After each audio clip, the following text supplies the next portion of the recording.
everyone. Welcome back. Please comment, rate, subscribe, folks. Comment, rate, subscribe, like the videos. Also share the videos. I want to thank everyone that does like, watching, and share my videos. You folks are the absolute best. Listen, folks, there's a link tree down below. Has the links to all of my social media platforms. Please go down there. Follow me across all my social media platforms and talk to me because I talk back. Also down there as well as the links to all of my YouTube pages. Please go down there, subscribe to all my YouTube pages, and turn on your notifications so when I post content, you folks will be in the know.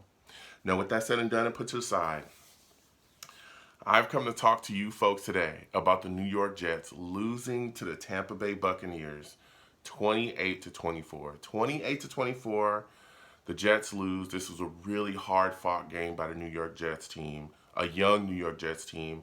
And even though it was a loss, I'm telling you right now, I could not be prouder of this Jets team. All right. We all know all the things that we've been dealing with, all the injuries we've been dealing with, the youth and inexperience on this football team as well, the ups and downs of the season. Many people had us just getting completely destroyed and blown out in this game. I did a radio show to preview this game, and many of the people that called in, including myself, kind of echoed those sentiments that we're really not on the level of the Bucs and we're going to get destroyed.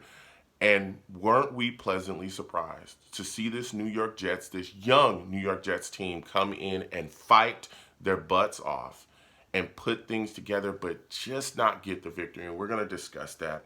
Now, one of the things that was talked about, in the media, a Jets player, was sitting down and they were talking about Zach Wilson. And this Jets player sat and said, listen, Zach Wilson is being very vocal this week. He's talking to us, he's talking to the offense, and he's demanding greatness from us, okay?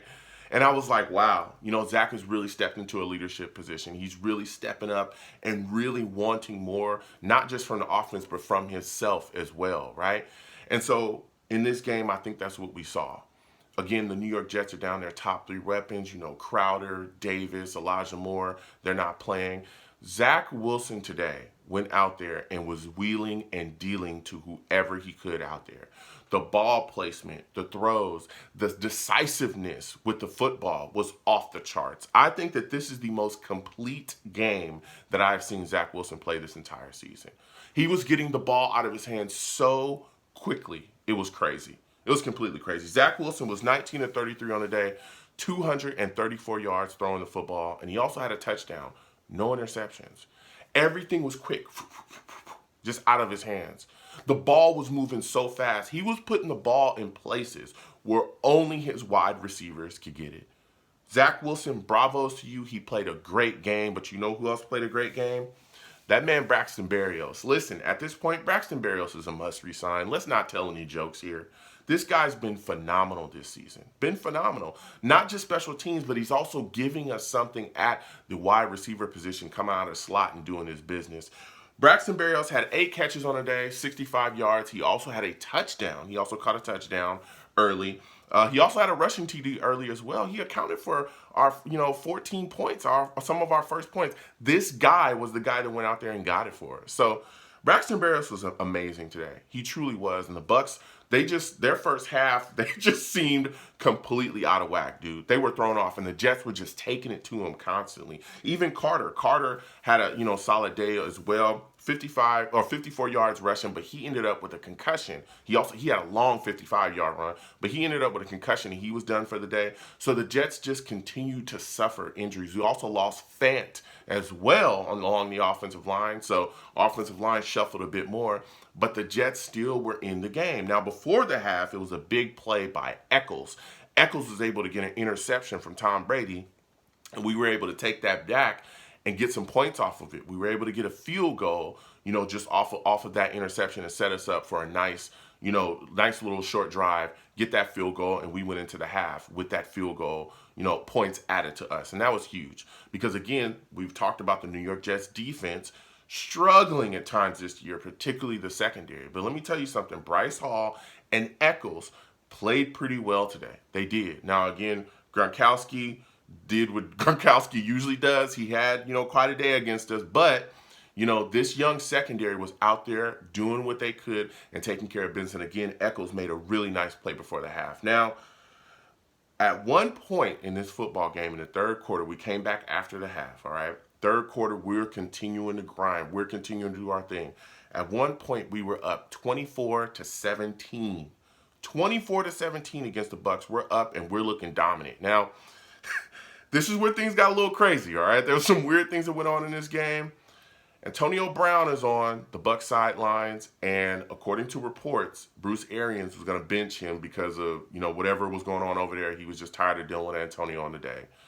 Antonio Brown is hot on the sidelines, goes over and starts to take off his shoulder pads and his jersey. Mike Evans goes over to him, tries to calm him down, but Antonio's not hearing it. Antonio Brown took off his pads, took off his undershirt, took off his gloves, took off everything, throws his gloves and his shirt into the crowd, throws his pads down under the bench, throws his shirt, gloves into the crowd, runs onto the end zone. He was on the field while, the Jets and the Bucs were a little bit further down the field, but he ran into the end zone. He was on the field while there were other teams on the field, and he's like hyping the crowd up in the end zone. He gives them, one of these, says, hey, I'm good, and runs into the locker room and leaves the game. He just takes off his pads and leaves during the game. And everybody was astounded. It's one of the craziest things I've seen in all my years of watching football. And I want to say this. I understand people are laughing at him, making jokes and saying all these things. The Jets retired Antonio Brown. I get it. But we all know that Antonio is dealing with something. We all know that. And I wish Antonio would get all the help that he needs. We know that he's dealing with some mental things, that he's been dealing with them for quite a bit. He's talked about them. It's been talked about publicly. I hope Antonio Brown gets the help he needs because he needs some help. That was the oddest thing that I've seen in all of football. So that started to seem like the Bucs were really melting down. It really, really did.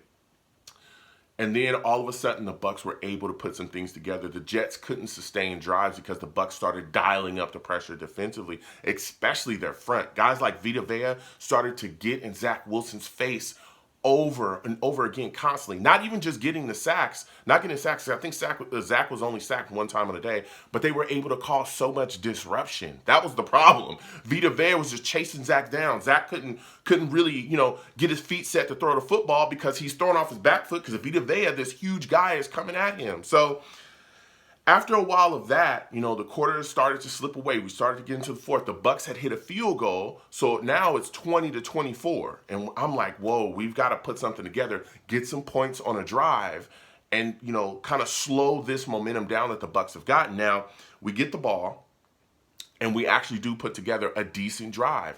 We get down to the Bucs 7.